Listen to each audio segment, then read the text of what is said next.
Выездная студия Башкирского спутникового телевидения работает на общероссийском юридическом форуме. И прямо сейчас наш гость, депутат Госдумы от Башкортостана Владимир Сенин. Владимир Борисович, здравствуйте. Добрый день. Дайте, пожалуйста, вашу оценку общероссийскому юридическому форуму, да, насколько это важная площадка и какие интересные заявления вы ожидаете услышать. Площадка, несомненно, важная. Во-первых, я очень благодарен организаторам форума, что пригласили. Тем более форум в этот раз проходит в Уфе, в Башкортостане. Мне особенно приятно, потому что являюсь депутатом Башкортостана. Как правило, на форуме затрагиваются самые ключевые проблемы, которые волнуют всех. И то, каким образом право отвечает на те вопросы повседневной жизни наших граждан, вот это как бы основная история форумов. В этот раз форум называется «Трансформация правовой системы в эпоху современных вызовов». Да? Ну, если говорить о современных вызовах, то, наверное, мы бы сейчас назвали первый вызов – это пандемия, да, о чем все говорят. Ну, а если не говорить об этом, то, конечно, это все, что связано с цифровизацией, в первую очередь, да, потому что это сильно меняет и уклад жизни, и право, и экономику, и отношения людей и бизнеса, и многие-многие вопросы. Вы выступаете с докладом по защите персональных данных. Мы знаем, что каждое четвертое преступление – это киберпреступление, это данные Ассоциации юристов России. На что планируете делать акцент, да? Что важно в первую очередь сделать? Но вот я уже сказал, что один из вызовов – это цифровизация. И в этом смысле персональные данные являются такой фундаментальной категорией. Фундаментальной категорией, которая вся включает, так сказать, две таких составляющих.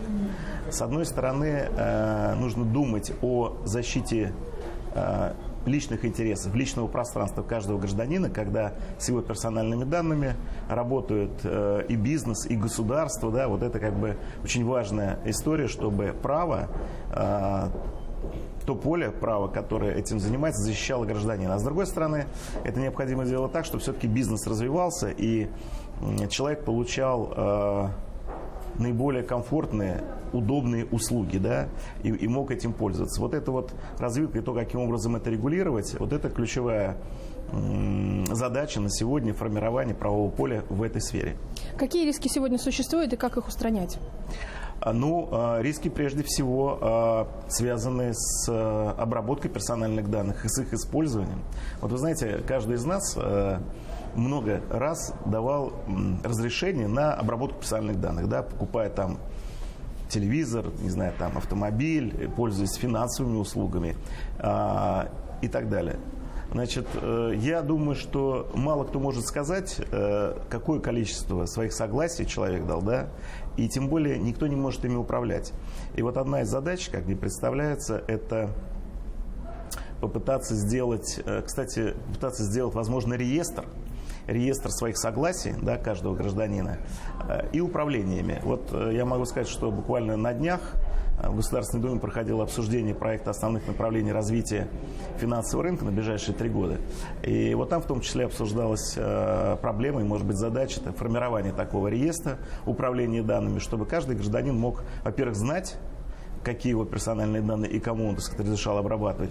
И самое главное, ими управлять, отзывать свои согласия, давать согласия и так далее. Это большая, серьезная задача инфраструктурная, и она может быть решена, ну, только, видимо, так сказать, с участием государства.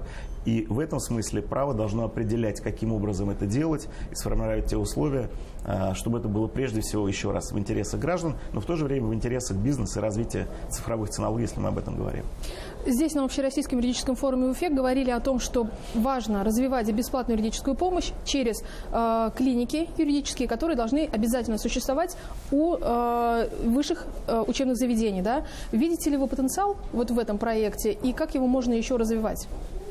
Ну, знаете, потенциал, несомненно, вижу. Вот я сегодня до форума проводил прием. К сожалению, не очень много было времени. И в основном я столкнулся с тем, что люди обращаются по вопросам, связанным с финансами. И, как правило, проблема возникает в том числе в связи с тем, что не хватает финансовой грамотности. Это решение этой задачи и правовая помощь в этом, это, конечно, такая задача общего, скажем так, всего нашего общества, но и государства, и бизнеса. И вот такие центры помощи, ну, я сейчас просто затронул только финансовую сферу, но их можно, так сказать, в разных областях делать. Они, конечно, несомненно нужны, это абсолютно востребованная вещь и нужная Поэтому это надо развивать, конечно, обязательно. Владимир Борисович, новый состав Госдумы уже начал работу, и уже идет осенняя сессия. Какие важные законопроекты, на ваш взгляд, рассматриваются? Вот ваша оценка.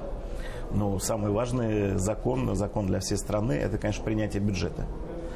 Бюджет принят, бюджет очень социальный. То есть эти обязательства, которые государство на себя берет по отношению к нашим гражданам, они заложены в бюджете, и я уверен, несомненно, будут исполняться. Это основной такой, так сказать, мотив бюджета, это социальная его направленность и выполнение обязательств по отношению к гражданам. Плюс к этому, ну, если говорить, например, о финансовой составляющей, идет много законов, которые связаны, опять же, они направлены на защиту слабой стороны в отношениях бизнеса, то есть кредитных организаций, микрофинансовых организаций и граждан, да, прежде всего в защиту. Это по разным направлениям. Вот я сейчас не буду перечислять там на конкретное название законов, но это вот эта тема, которая важна. Ну, я об этом говорю, потому что я стою в комитете по финансовым рынкам, вот поэтому рассказываю вам про эту часть. Мы знаем, что глава Башкортостана Ради Хабиров встречался с депутатами Госдумы.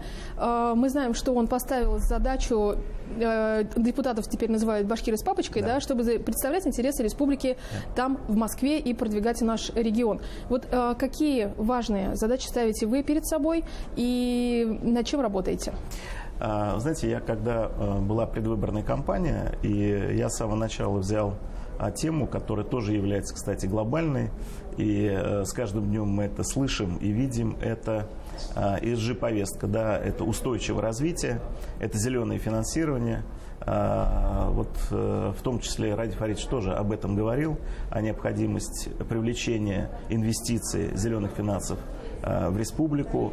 Вот развитие этого направления я считаю своей задачей и буду, конечно, этим заниматься. Скажу более, что в Государственной Думе создан подкомитет по устойчивому развитию зеленого финансирования, и вот меня назначили его председателем. Расскажите, пожалуйста, поподробнее, что такое зеленое финансирование, какие возможности дает? Значит, ну, если пытаться коротко сказать, то основная задача заключается в том, чтобы реальный сектор экономики, те производства, которые существуют, они бы использовали те технологии, которые были бы не приносили вред ни гражданам, ни природе, никому. Для этого необходимо привлечение инвестиций. И вот соответствие стандартам, критериям такого производства и такое определенное смыкание с финансовым рынком, потому что без привлечения инвестиций это сделать сложно, вот это как бы есть зеленое финансирование, и правила, которые будут вырабатываться, они только формируются. Значит, на Московской бирже открыта секция по торговле, так сказать, зелеными облигациями, но наша страна находится в самом начале этого пути, и будем заниматься. Я бы очень хотел, чтобы Башкортостан был одним из пилотных регионов, который будет осваивать это направление. Ну, экологичность всех процессов. Конечно. Сегодня она очень интересна и важна, и это тоже обсуждается на Общероссийском юридическом форуме в Уфе. Спасибо большое, Владимир Борисович. Это была программа «Интервью» в эфире главного телеканала Республики. Нашим гостем был депутат Госдумы от Башкортостана Владимир Сенин.